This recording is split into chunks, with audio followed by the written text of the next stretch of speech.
travers cette data-vise, moi j'ai voulu montrer l'impact de la Covid-19 sur les Français, sur leur comportement et leur santé mentale pendant le confinement et après confinement.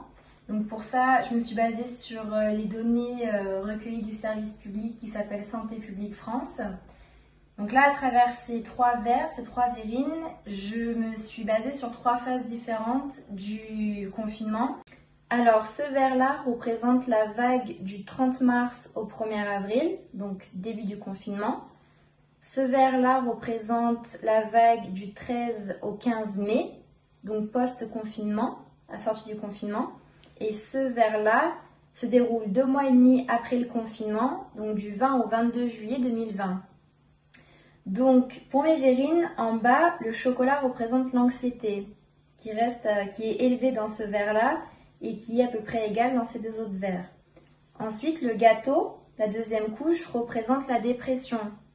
Ensuite, on a la confiture qui représente les problèmes de sommeil chez les Français. Et là, on voit qu'à travers les 3 verres, il y a une augmentation. Ensuite, on a les Smarties qui représentent les mesures d'hygiène.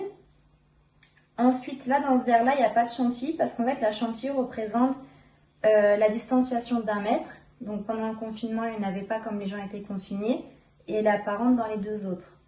Et ensuite, le gâteau au-dessus représente le port du masque le port du masque en général.